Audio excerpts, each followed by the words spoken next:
이번 시간부터는 이제 알칼리의 제조 파트를 나갈 차례인데, 알칼리의 제조를 바로 진도를 나가기 전에 산과 알칼리 전체적인 흐름을 한 번 더 확인하고 알칼리의 제조에 대해서 다음 시간부터 하나씩 자세히 살펴보도록 하겠습니다. 이번 시간은 산과 알칼리 그 전체적인 흐름을 살펴본다고 생각하면 되니까 지난 시간에 배운 내용들을 떠올리면서 가볍게 들어주면 좋을 것 같습니다. 먼저 전체적으로 한번 복습을 하자면 우리가 첫 번째 시간에 가장 먼저 외운 것이 주기율표이고, 주기율표에서는 보면 각각의 원소들, 그 원소들의 이름을 외웠고, 이러한 원소들은 혼자 존재한다기보다는 여러 가지 다른 원소들과 같이 결합을 해서 화합물 형태로 존재하게 되는데, 이러한 화합물을 나눌 때 우리는 크게 유기화합물과 무기화합물로 나눌 수 있습니다.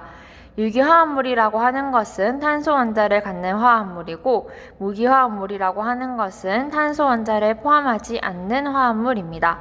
따라서 화학식에 대한 예시를 살펴보면 CH4라고 해서 이 화학식에서 6번인 탄소 원자가 포함되어 있는 것을 확인할 수 있습니다.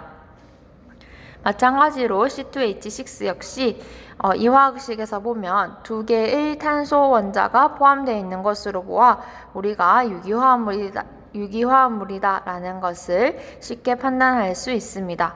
무기화합물을 살펴보면 CaCl2라고 해서 이 화학식에서는 6번인 탄소 원자를 살펴볼 수 없습니다. 마찬가지로 KNO3를 보면 6번인 탄소 원자를 살펴볼 수 없습니다. 따라서 우리가 이렇게 화학식만을 보고도 쉽게 유기화합물과 무기화합물을 구분할 수 있습니다.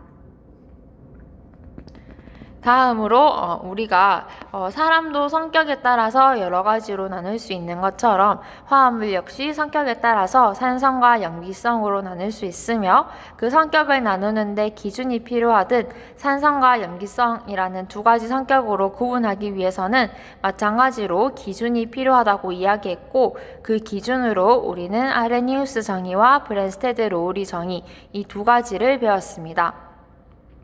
사람들도 성격 유형별로 저마다의 특징을 가지고 있듯이 산성과 염기성 역시 각각의 성질에 따라서 저마다의 성질을 가지고 있습니다. 마찬가지로 이번 시간 학습 목표 한 번 더 확인하고 넘어가도록 하겠습니다. 산과 염기의 정의를 설명할 수 있다 해서 산과 염기를 구분하는 기준인 아레니우스 정의와 브랜스테드 로우리 정의에 대해서 한 번 더 배운다고 생각하면 될 것 같습니다. 먼저 아레니우스 정의에 대해서 한번 살펴보도록 하겠습니다.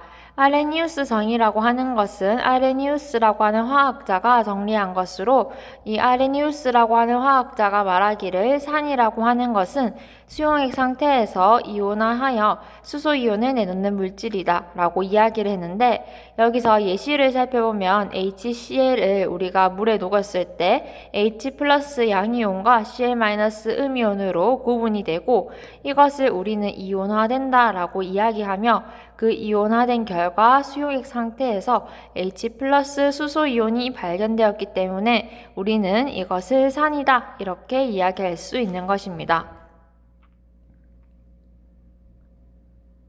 다음으로 염기에 대해서 살펴보도록 하겠습니다.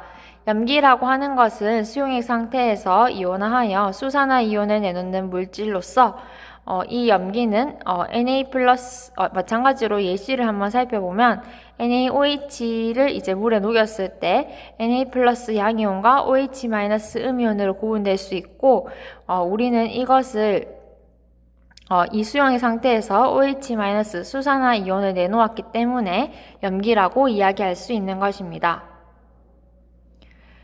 마찬가지로 아레니우스 정의를 한 번 더 정리하면 산과 염기로 구분하는 데 있어 똑같이 수용의 상태일 때 이온화하여 수소이온을 내놓으면 산이고 수산화 이온을 내놓으면 염기라는 것을 우리가 확인할 수 있습니다.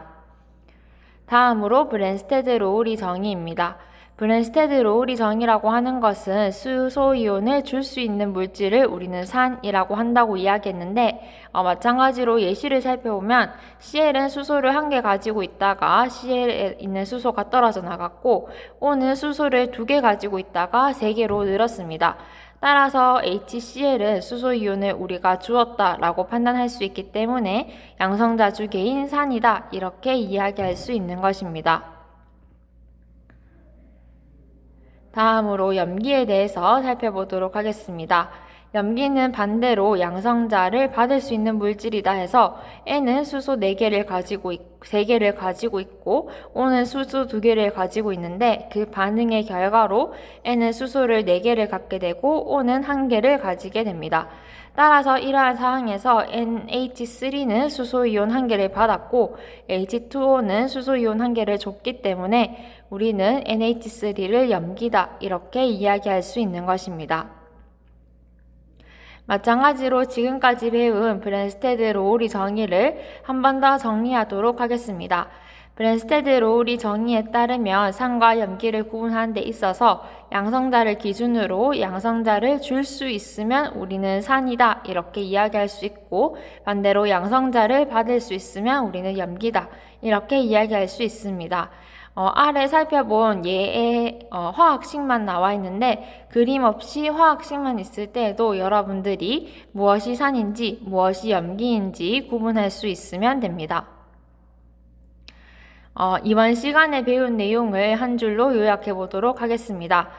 우리는 산과 염기를 구분하는 데 있어서 2가지 정의를 이용할 수 있는데 그중 첫 번째가 아레니우스 정의이다 라고 해서 아레니우스 정의에 따르면 산과 염기를 구분하기 위해서는 산이라고 하는 것은 수용액 상태에서 이온화하여 수소이온을 내놓는 물질이라면 염기는 수용액 상태에서 이온화하여 OH-를 내놓는 물질이다.